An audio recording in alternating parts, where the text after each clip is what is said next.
Gloire à Dieu, gloire au Tout-Puissant, ressuscité d'entre les morts, Jésus-Christ de Nazareth. Chers éminents serviteurs, servantes de Dieu, chers frères et sœurs en Christ, chers bien-aimés dans le Seigneur, vous êtes bénis au nom de Jésus-Christ. Vous êtes bénis au nom de Jésus-Christ.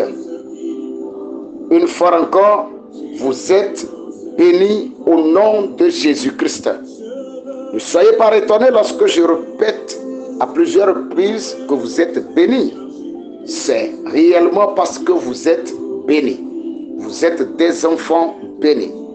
Alléluia. À tous ceux qui l'ont cru, il leur a donné le pouvoir de devenir enfants de Dieu. Voilà la raison pour laquelle je dis vous êtes bénis. Ce n'est pas n'importe qui est enfant de Dieu. Alléluia. Alors nous sommes déjà autour de la table pour pouvoir écouter la parole de l'Éternel. La parole qui nous donne l'assurance de notre existence sur la terre.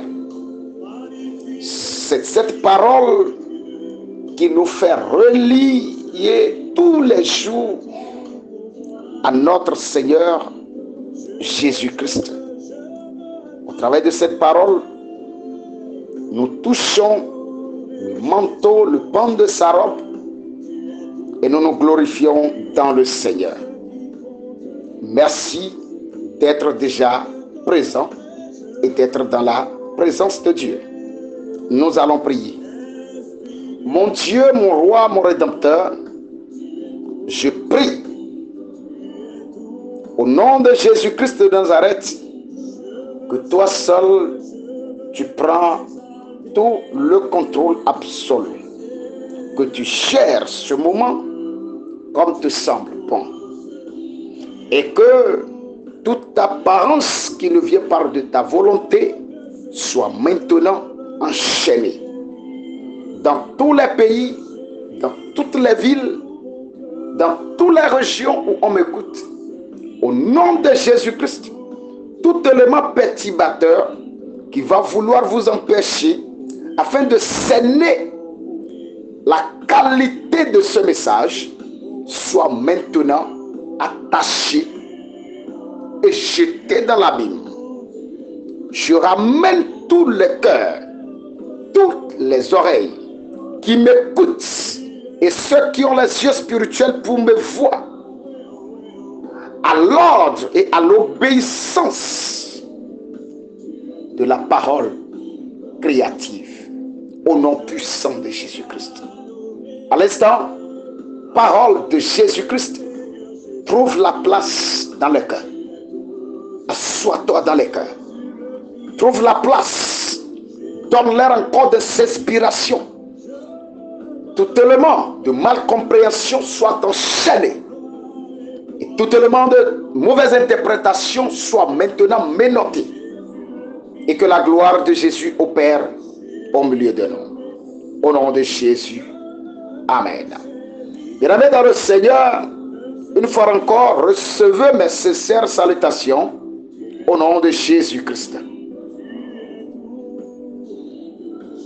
La semaine dernière, nous avons entamé un thème qu'on appelle la Pâque. La Pâque.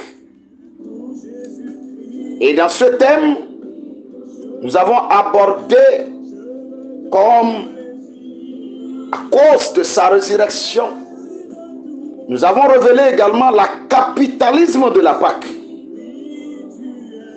Et puis après cela, nous avons également révélé pour vous les mystères de la Pâque.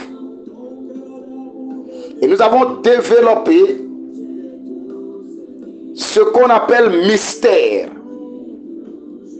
de façon biblique. Et aussi, nous avons aussi abordé le troisième point qui est les bienfaits de la Pâque. Et dans les bienfaits de la Pâque, je vous ai amené à l'origine de la Pâque. Là où la Pâque a commencé et pourquoi la Pâque a commencé.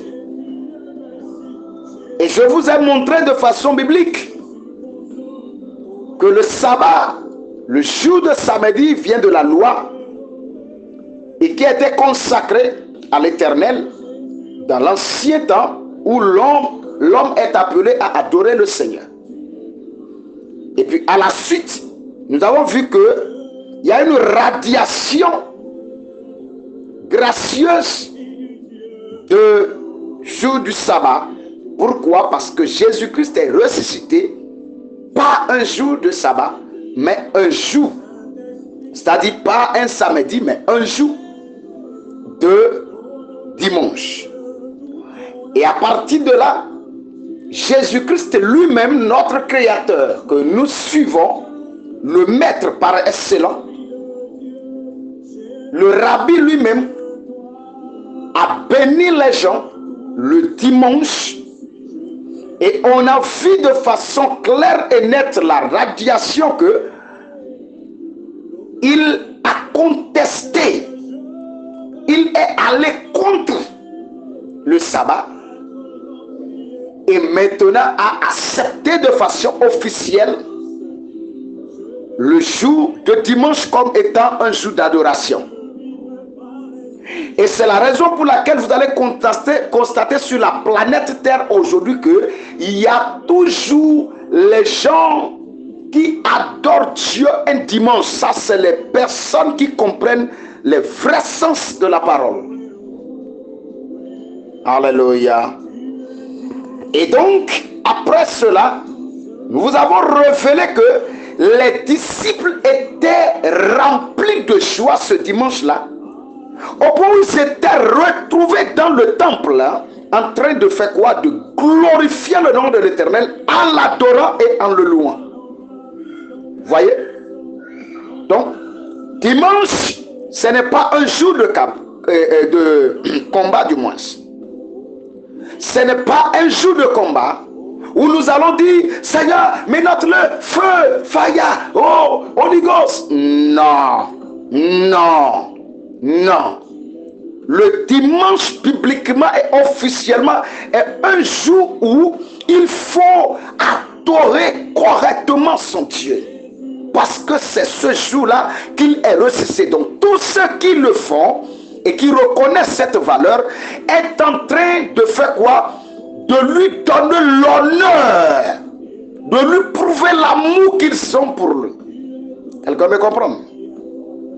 Alors, aujourd'hui, par la grâce de Dieu, nous allons rester toujours dans la même dimension. C'est-à-dire là où j'ai fini le dimanche,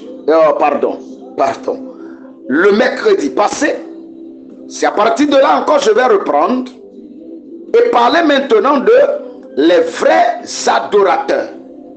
Les vrais adorateurs. Il est question de faire partie les adorateurs ici avant de comprendre le vrai sens du mot adorateur. Les vrais. Donc, je ne suis pas en train de dire les chrétiens vrais adorateurs. Non. Je ne suis pas en train de qualifier alors un titre ici. Comprenez-moi très bien. Je ne suis pas alors en train de dire que un pasteur est un vrai adorateur. Mais ici, il est question de savoir que nous sommes en train de vouloir toucher les vrais adorateurs. Implique les pasteurs, les apôtres, les prophètes, les fidèles, les diacres qui sont concernés ici doivent obligatoirement tout à l'heure se retrouver dans les caractéristiques que je vais citer. Si tu ne te retrouves pas dans l'une de ces caractéristiques, donc il faut fermer ta bouche et cesse de dire que tu adores Dieu. Alors lorsque tu vas te retrouver dans ces caractéristiques, je peux déjà te dire que gloire à Dieu, tu fais partie. Donc j'ai bien introduit mon message en disant que je ne suis pas en train de parler de tous les chrétiens. Alors je suis en train de vouloir toucher les vrais adorateurs. Et comment l'on peut les reconnaître? Quelqu'un m'écoute? Alors, très rapidement, lisons la parole de Dieu. Nous lisons la parole de Jésus-Christ. Cette parole n'a pas été écrite par moi, ni par mon père, ni par ma mère, ni par vous, mais cela a été inspiré. Nous lisons dans Jean 4, Évangile selon Jean, chapitre 4. Nous allons lire le verset 23 et le verset 24. Mais je vais beaucoup plus m'accentuer sur le verset 23. Et après maintenant revenir sur le verset 24. Donc je vais donc lire les deux versets d'abord. Écoutez maintenant. Mais l'heure vient, et elle est déjà venue, où les vrais adorateurs adoreront le Père en esprit et en vérité. Car ce sont là les adorateurs que le Père demande. Est-ce que je peux me permettre de lire rapidement le verset 24 avant de revenir maintenant sur ce que nous allons voir? Lisez avec moi. Dieu est esprit et il faut que ceux qui l'adorent en esprit et en vérité. Il faut que ceux qui l'adorent en esprit et en vérité. Parce qu'il est un esprit, il n'est pas un être humain. Alors tout ce qu'un chrétien doit faire doit être en esprit. Am I talking to somebody? Est-ce que je suis en train de parler à un né de nouveau? Je suis un chrétien né de nouveau. Tu es un chrétien né de nouveau. Tu me comprends et tu m'entends. Présentement, tu dois savoir que il n'y a rien que tu dois faire en faveur de Dieu qui doit être dans la chair, mais plutôt dans l'esprit. Pourquoi? Parce qu'il est esprit. Am I talking to somebody? Alors, par la grâce de Dieu et sous l'inspiration qui m'a été donnée, je parlerai de deux points importants qui sont: premier point, c'est les caractéristiques des vrais adorateurs. Et deuxième grand point, c'est la demande du Père envers tout le monde entier. Waouh! Waouh! C'est important. Premier point, nous allons l'aborder. La première des choses, bien aimé, la première des choses qu'il faut rapidement comprendre dans ce thème et dans ce verset est que la Bible nous donne l'apparence des vrais adorateurs et sans doute, puisqu'elle nous donne l'apparence des vrais adorateurs, le caractéristique des vrais adorateurs, c'est que sans doute, il y a aussi des fausses adorateurs. Est-ce que c'est vrai? Alléluia. Parce que ce verset ici, c'était entre la femme qui était au niveau du puits, qui est en train de vouloir, si vous me permettez de le dire de cette manière, de vouloir savoir qui est réellement celui qui est devant lui. Et donc, Jésus-Christ l'a demandé, a fait une demande exprès. Cabrosita. Jésus a fait une demande exprès. Jésus n'a pas soif. Mais Jésus veut démontrer, veut révéler la parole de cette dame. Oh, je ne vais pas là-bas. Alléluia. C'est encore un gros message. Je ne vais pas aller dans ce sens-là. Alors, comprenez que c'est la discussion qui est entre ces deux personnes qui a mené Jésus-Christ à commencer par lui dire certaines choses que je m'en vais vous dire, parce que j'ai dit la première des choses est que s'il existe les vrais adorateurs, c'est que il existe aussi sans doute les fausses adorateurs. Quelqu'un me comprend? Et je vous donnerai une preuve très claire sortante du verset 22. Lisez, remontez vers le verset 22 pour voir clairement ce que Jésus-Christ est en train de dire là à cette dame. Vous voyez très bien, il dit, vous adorez ce que vous ne connaissez pas. Quelqu'un a-t-il lire avec moi? Mais nous adorons ce que nous connaissons, car le salut vient des Juifs. Alors, regardez très bien, vous adorez ce que vous ne connaissez pas. Vous adorez ce que vous ne connaissez pas. Et en même temps, la Bible précise les vrais adorateurs. Ce qui voudra nous expliquer ici qu'il y a aussi des fausses adorateurs qui adorent, mais qui ne savent pas ce qu'ils adorent. Quelqu'un me comprend?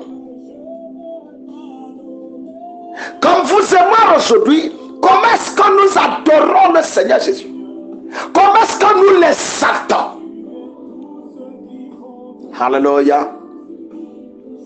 Vous pouvez déjà comprendre que certaines personnes devant l'adoration commencent par présenter à Jésus leur douleur. Leur douleur. Leur douleur. Il commence par révéler à Jésus la douleur. Jésus, je suis souffrant dans l'adoration. C'est une fausse adoration. Et lorsque vous voyez déjà certaines personnes au milieu d'adoration, ils commencent par, écoutez-moi très bien, c'est différent de prendre le chant d'adoration pour se diriger dans la prière. Mais lorsqu'on parle d'adoration unique, de vraies adorations, je suis en train de vous faire comprendre que on ne peut pas vouloir adorer Jésus-Christ de Nazareth sans révéler les travaux qu'il a fait, ou bien sans l'exalter, ou bien sans le lever. On le lève dans l'adoration, on le proclame dans l'adoration, on les s'exalte dans l'adoration. On montre, oh my God. Je vois beaucoup d'églises. Oh my God. Vous savez quoi? Pardon. Nous devrons savoir des choses avant de le faire. Pardon. Je suis désolé. Nous devrons comprendre des choses avant de le faire. Je suis désolé. Jésus pouvait dire, vous adorez ce que vous ne connaissez pas.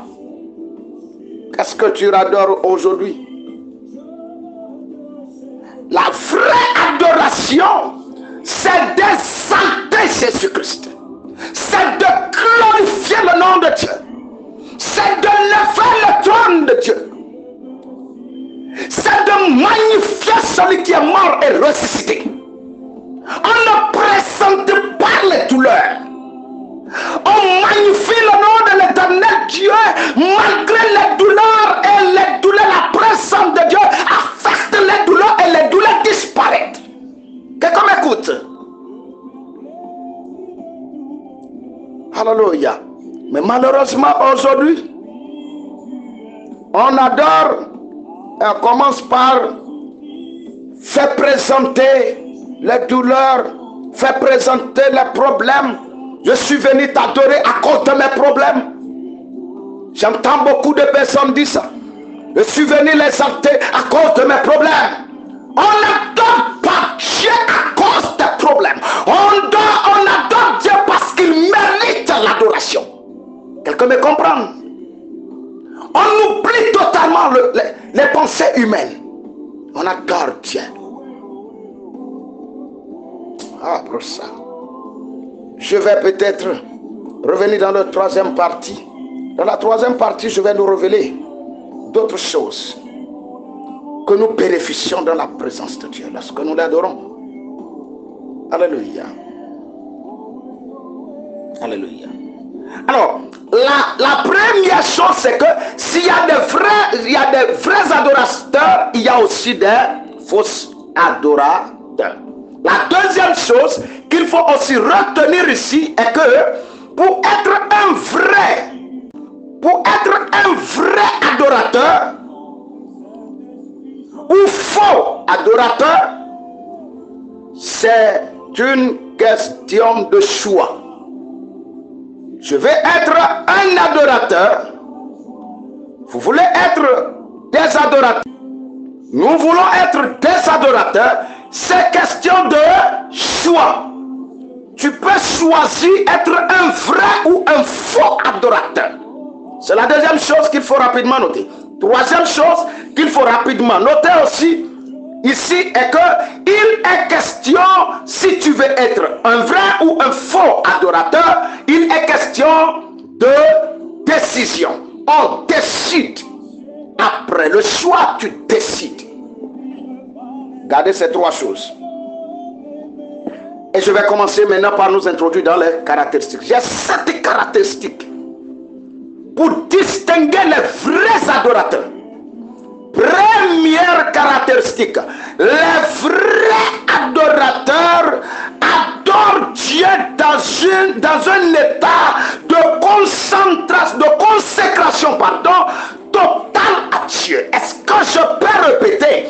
Est-ce que je peux répéter à quelqu'un? Les vrais adorateurs adorent Dieu dans un état de consécration. Ils se consacrent à Dieu. Ils se laissent à Dieu. Ils laissent Dieu dominer sa vie. Ils laissent Dieu emporter sa vie spirituelle. Ils ne se retrouvent plus dans les qu'est-ce que je vais manger. Ils ne se retrouvent plus dans comment est-ce que je vais payer mon loyer. Ils ne se retrouvent plus. Ils ne présentent pas ses soucis, ses problèmes, ses douleurs à Dieu. Il ne fait pas des choses qui vont pouvoir attirer l'attention de Dieu sur ses douleurs, mais il se consacre à Dieu totalement.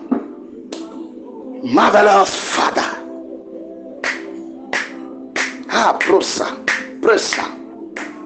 Il se consacre à Dieu. Quand c'est le moment d'adoration, il se concentre. à Dieu. Il se laisse par l'apportation, la transportation divine.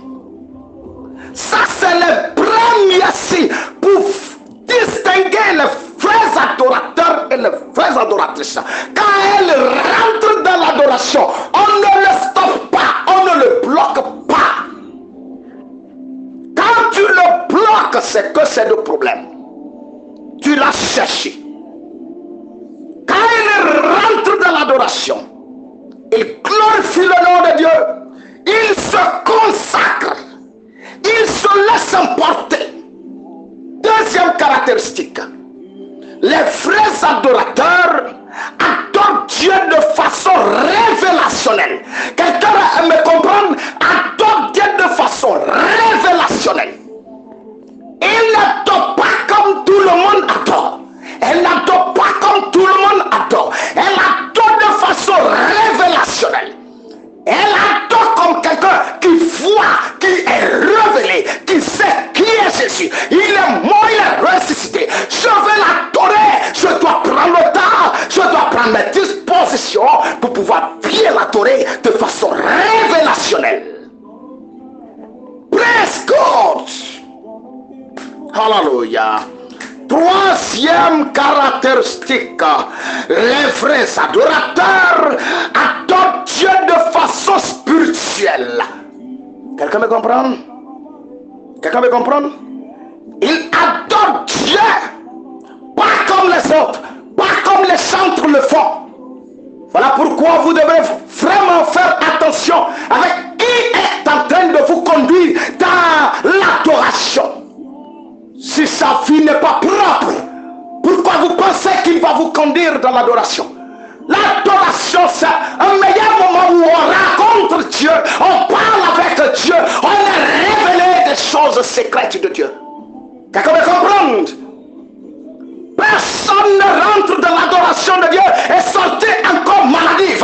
Personne ne rentre pas dans la présence de Dieu pour l'adorer et sorti encore maladif. Personne ne rentre dans la présence de Dieu et sortir encore de façon maladive. Quelqu'un me comprend? Là, tu n'es pas vraiment allé adorer le Seigneur. Quand on rentre dans sa présence, c'est une vie de transparence. On est spirituel. On adore de façon spirituelle. Purement spirituelle. Pas de mélange. Voilà pourquoi vous allez voir certaines personnes sont emportées. Écoutez-moi très bien, je n'ai pas le temps de vous donner mon témoignage. Un jour, j'étais en train d'adorer le Seigneur. J'ai été emporté complètement. Il y a les différents types de révélations qui sont en train de m'embrasser. Et j'ai commencé par vivre des choses que je n'ai jamais vues. Les choses que les pasteurs ne m'ont jamais révélées. Les choses qui sont au-delà de notre entendement de normes. Écoute-moi très bien, lorsqu'on rentre dans la révélation, lorsqu'on rentre dans l'adoration, on reçoit des révélations puissantes. Quelqu'un me comprend? Glory be to God. Quatrième caractéristique. Alléluia. Donne-moi un bon amen. Un bon amen. Les vrais adorateurs adorent Dieu. Oh, tu es tout, Seigneur. Alléluia. Tu es tout. Oh, les brossas. Tu es tout. Les brossas. Alléluia. Alléluia. Oh, je suis en train de bénir le Seigneur pour ta vie. Parce que tu comprends correctement. Alléluia. Les vrais adorateurs adorent Dieu de sorte toujours de remarquer la présence de Dieu de façon complètement mouillée. Ils remarquent la présence de Dieu. Et ils sont mouillés de la présence de Dieu. Quand tu rentres dans l'adoration, mon bien-aimé, et que tu n'es pas mouillé de la puissance de Dieu, c'est-à-dire que tu n'as rien reçu de la part du Seigneur. Tu vas revenir encore parler de ton maladie. tu vas revenir encore parler de ta maladie, tu vas revenir encore parler de ta situation. Mais lorsqu'on rentre dedans, lorsqu'on est impur, on devient pire. Quelqu'un me comprend? Alors, cinquième chose. Mando Aribi, Brekata Sonderi Mama, Malositaria. 5. Les vrais adorateurs comprennent de façon claire et nette la parole de Dieu et l'acceptent dans le même état d'esprit avec le prédicateur. Cabrossa. Cabrossa. Les prédicateurs ne se gênent pas trop parce que ces vrais adorateurs ont déjà appris comment rentrer dans le sein de Dieu et puis ressortir mouillé. Et lorsqu'on est mouillé, lorsqu'on parle de la part de Dieu, ils comprennent correctement. Ils comprennent, ils ne donnent pas de soucis. Tu vas les voir quand ils attendent la voix de Dieu. Ils sont toujours mouillés et ils commencent par crier Alléluia. Gloire à Dieu. Oh, ça c'est une parole de la part de Dieu. Ils sont toujours contents de la parole de Dieu. Mais toi, regarde ta vie. Tu rentres dans la maison de Dieu et tu rentres dans la maison de Dieu et tu ressens de façon toujours minée. Tu n'es pas venu adorer Christ. Tu rentres dans la maison de Dieu, tu es venu adorer Christ et tu constates les erreurs, tu constates les défauts humains. Tu n'es pas vraiment venu adorer le Seigneur. Je suis désolé. 6e caractéristique. Les vrais adorateurs voient toujours de façon microscopique les moindres choses pour l'accomplissement de l'œuvre de Dieu. Qu'est-ce qui manque dans le ministère? Qu'est-ce qui manque dans la maison de Dieu? Les vrais adorateurs sont tellement mouillés au point où ils savent déjà telle chose est manquée. Le Seigneur les révèle. Regarde en haut. Va enlever les toiles d'araignée. Va balayer, va faire ci. Ils sont assis à la maison, ils sont dans leur bureau, le Saint-Esprit les touche et il dit lève-toi, va balayer le temple. Ils comprennent déjà pourquoi le Saint-Esprit a demandé qu'ils aillent balayer le temple. Mais pour les novices, les gens qui ne comprennent rien, vont commencer par demander mais vraiment je suis fatigué, je ne peux pas y aller maintenant. C'est moi ça, je balaye toujours le temple. Tu n'es pas un vrai adorateur. Les vrais adorateurs comprennent, ils voient de façon microscopique comment est-ce que, c'est-à-dire les moindres choses, les petites choses qui peuvent faire grandir l'œuvre de Dieu. 7, qui est le dernier, la dernière plutôt caractéristique. Les vrais adorateurs comprennent correctement le vrai sens et la direction divine de la prédication des orateurs, des différents orateurs du moins, et ne les complique pas la tâche. Est-ce que quelqu'un me comprend? Si tu te vois toujours gêné par les prédications autrui, tu es toujours là à condamner, à voir les défauts de ton pasteur, je suis désolé, tu n'es pas une vraie adoratrice ou adorateur. Alléluia. Car les signes, c'est qu'ils sont tellement mouillés au point où ils n'aiment pas. L'Esprit de Dieu ne les permet pas. Ce n'est pas eux-mêmes. L'Esprit de Dieu ne permet pas de compliquer la tâche à ses serviteurs. C'est l'Esprit de Dieu. Alléluia. Alléluia. Alors, grand 2, la demande du Père envers tout le monde entier. Je m'en vais toucher le deuxième point qui est la demande du Père. Alléluia. Écoutez-moi très bien, ceci vient de moi. À ma grande connaissance, je pensais que Dieu était si grand au point où il n'a jamais besoin de nous, ses enfants, en quoi que ce soit. C'est ce que moi je pensais.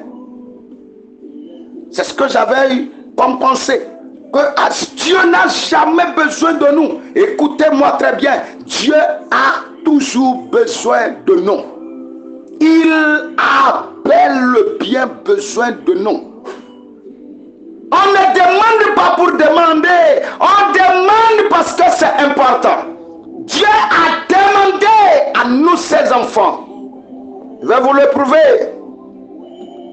Je ne suis pas en train de raconter de n'importe quoi. Moi, je pensais que Dieu peut tout faire. Mais regardez avec moi.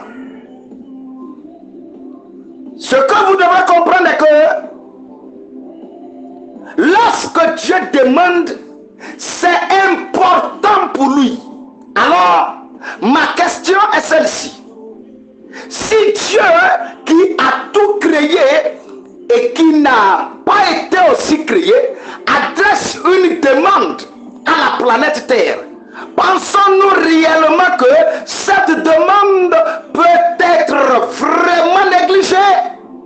Je sais que la réponse que tout le monde va donner, c'est non. Si c'est Dieu qui me demande, c'est non. N'est-ce pas? Mais dans la troisième partie, nous allons comprendre est-ce que réellement, cette non-là, cette réponse non-là, s'applique réellement. Alléluia. Alors, écoutez-moi très bien. Dieu est immense. Dieu est puissant. Il a tout créé, je l'ai dit. Il n'a pas été créé lui-même. Maintenant, il envoie une demande. Qu'est-ce qui va se passer? Pourquoi il a demandé? Et c'est à nous, les hommes, qu'il a demandé ça. Alléluia. Il a recherché et il a demandé. Maintenant, écoutez-moi très bien. Ce n'est pas que Dieu n'a pas la capacité de le faire lui-même. Écoutez et écoutez très bien. Dieu a la capacité de faire ce qu'il a demandé à nous. Mais il ne le fera pas. Alléluia. Il ne le fera pas. Maintenant, regardez très bien. Jean 4. Lisons toujours le verset 23. Je vous avais déjà dit que c'est là je vais beaucoup plus rester. Mais l'heure vient, et elle est déjà venue, où les vrais adorateurs adoreront le Seigneur en esprit et en vérité. Regardez la suite maintenant. Regardez tous la suite. Regardez la suite. Car ce sont là les adorateurs que le Père demande. Les adorateurs que le Père demande. La demande du Père est tellement capitale pour lui, précieuse pour lui. Il demande les adorateurs. Am I reasoning with you? Est-ce que j'ai raison avec vous? Il a demandé, il dit, les adorateurs que le Père demande. C'est son fils qui l'a dit. Ce n'est pas moi qui l'ai dit. C'est son fils qui l'a dit. Les adorateurs.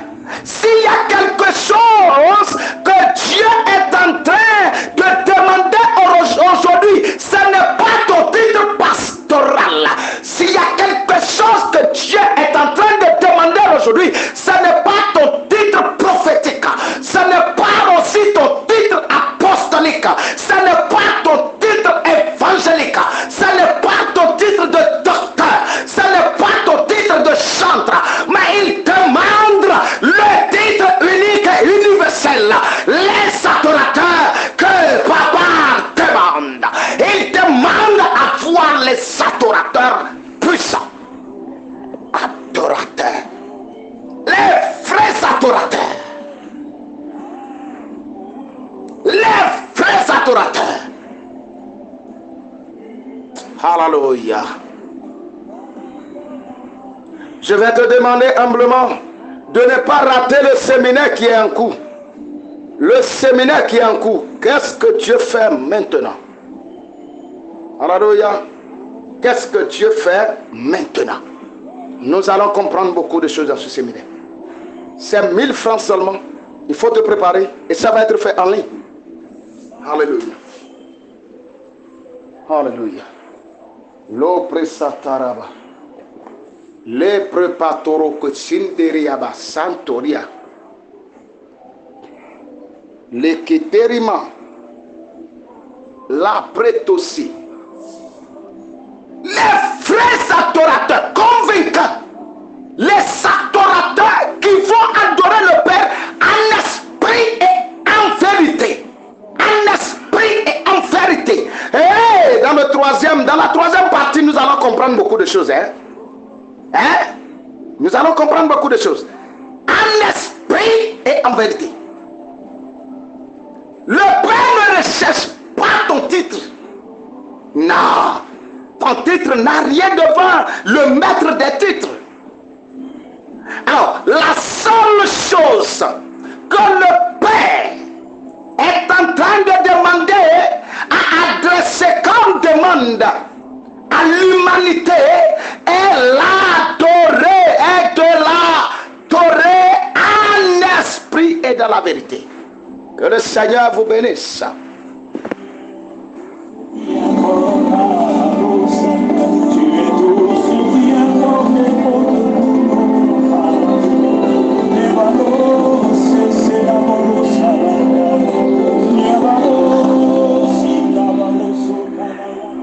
Après ce message, je vais commencer par adorer le Père. Je vais honorer la demande de Père. Je vais lui demander, je vais lui donner la réponse. Après ce message, élève ta main. Je veux le satisfaire. Après ce message, élève ta main. Je vais prier pour toi. Tu es prêt à l'adorer en esprit et dans la vérité. Lève ta main. Oh, merci pour ta vie. Je vais prier pour toi. Le prosataria. Cabreza, cabreza, cabreza.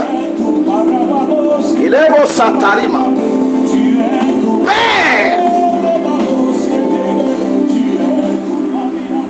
je te glorifie pour la vie de ton fils et de ta fille. Elle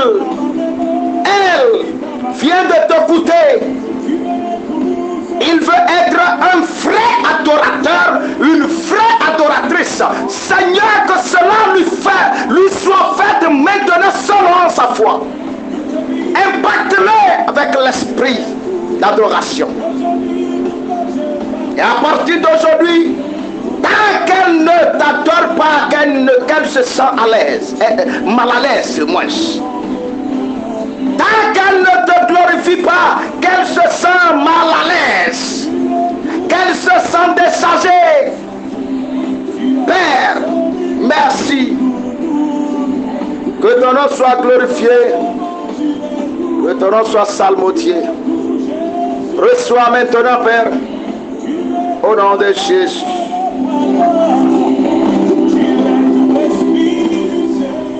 Si vous avez été béni et que vous voulez volontairement aider ce ministère, ou vous voulez rentrer, vous voulez prendre la décision et rentrer dans nos partenaires qui sont en train de nous aider, je vous donne la liberté. Allez prier. Si vous avez reçu la conviction de rentrer dans le forum des partenaires, écrivez-moi sur le numéro qui est sur l'affiche, le 61 55 26 23, et nous allons parler ensemble. Je vais vous envoyer là-bas. Priez, priez, priez. Et si vous ne voulez pas rentrer dedans et que vous voulez nous sponsoriser, vous voulez nous aider pour que l'œuvre, on a besoin de beaucoup de choses, pour que l'œuvre s'accroître, pour que nous puissions atteindre, toucher les âmes. S'il vous plaît, écrivez-moi. Vos témoignages, c'est important. Ne cachons pas la gloire de Dieu. Envoyez-nous vos témoignages et partagez avec nous. Allez sur YouTube, tous les messages sont là. Vous allez voir tout. Ceci aussi sera sur YouTube tout à l'heure. Et que le Seigneur vous bénisse. Bye bye.